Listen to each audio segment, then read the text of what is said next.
एक अहम खबर इस वक्त ये आ रही है कि उरी आतंकी हमले में शहीद होने वाले जवानों की तादाद बढ़ गई है। 17 जवानों की कल तक शहीद होने की खबर थी, अब 20 हो गई है। 3 और जवान इसमें शहीद हो गए हैं। कल उरी में जिस तरह से हमला हुआ था सेना के ऊपर, उसमें 17 जवानों की कल जान गई थी, 3 की और जान चली गई है। खालिद हुसैन हमारे सहयोगी और जानकारी दे रहे हैं। जी खालिद।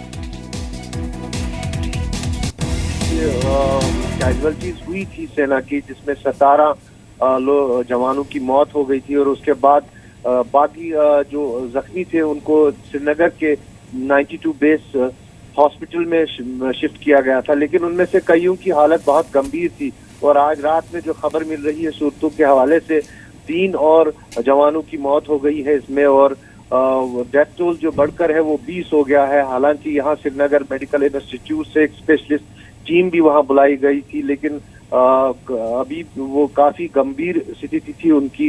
हालांकि सेना अभी इसकी पुष्टि नहीं कर रही है, क्योंकि एक प्रोसीजर होता है कि पहले फैमिली को इन्फॉर्म किया जाता है, उसके बाद न्यूज को ब्रेक किया जाता है। लेकिन हमें जो खबर मिल रही है कि 3 और जवानों की मौत इसमें हो गई है और डेथ टोल जो है 20 पहुंच गया है। जी बिल्कुल खालिद, जिस तरह से खबर आ रही है, कल ही देखा गया था जब 17 जवान शहीद हुए थे, देश भर में किस तरह से गुस्सा था और ये मांग की जा रही थी इसका जवाब दिया जाए।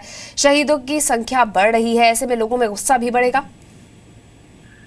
निसंदेह बात है, जिस तरह से ये अटैक हुआ है, अगर हम इसकी बात करें तो ये पिछले 27 सालों में सबसे घातक हमला माना जा रहा है अब तक।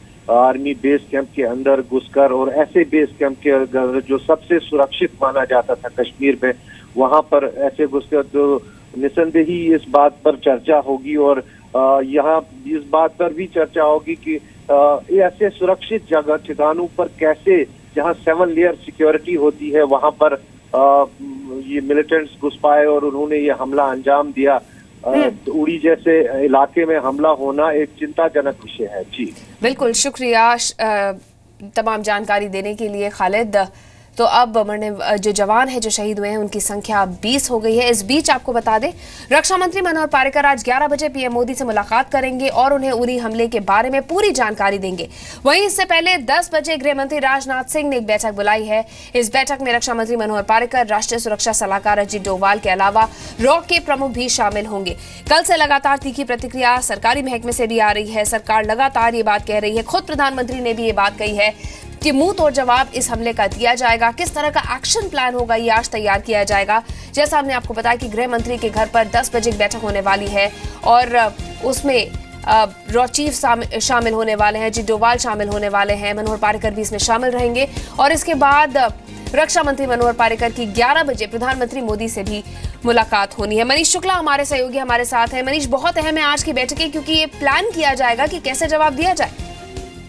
जी हाँ, ये फाइनल एक तरीके से स्ट्रेटजी बनेगी। देखिए, होम मिनिस्ट्री में जो मीटिंग है उसके पीछे जो सबसे बड़ा रीजन ये है कि और वहाँ भी पैरामिलिट्री फोर्स के कैंप्स हैं जम्मू कश्मीर के अंदर और बॉर्डर से लगे एरिया हैं। तमाम आपने पठानकोट और दीनानगर की तरफ भी आपने देखा है कि पहले भी अटैक वहाँ पे हुए हैं। तो बॉर्डर एरिया सटे सारे कैंप्स को कैसे ज्यादा मजबूत किया जाए और कैसे इन्फिल्ट्रेशन को रोकने के लिए, क्योंकि ये भी कंसर्न है कि एलओसी क्रॉस करके आतंकी आए। इससे पहले पठानकोट में इंटरनेशनल बॉर्डर उन्होंने क्रॉस किया, तो कैसे और ज्यादा मजबूत किया जाए। कई लूप होल्स हैं जहां से आतंकी आ रहे हैं, इसकी डिस्कशन होगा। लेकिन इसके साथ ही एनएसए और डिफेंस मिनिस्टर पीएम से मिलेंगे जो 11 बजे। ये काफी अहम मीटिंग है, क्योंकि इस मीटिंग में पीएम को ये बताया जाएगा कि हमारी सेनाएं क्या चाहती हैं इस वक्त। वो अब चुप बैठने वाले नहीं है, वो वेट नहीं करना चाहते कि कैंप में आतंकी आए।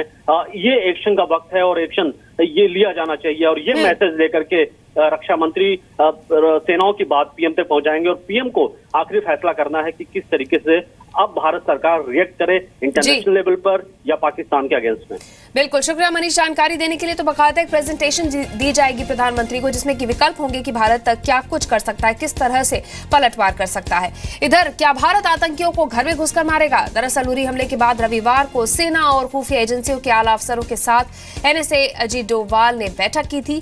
सूत्रों के मुताबिक बैठक में एलओसी के पार आतंकी कैंपों और आतंकियों का साथ देने वाले पाक सेना के ठिकानों पर कार्रवाई के विकल्पों पर चर्चा की गई।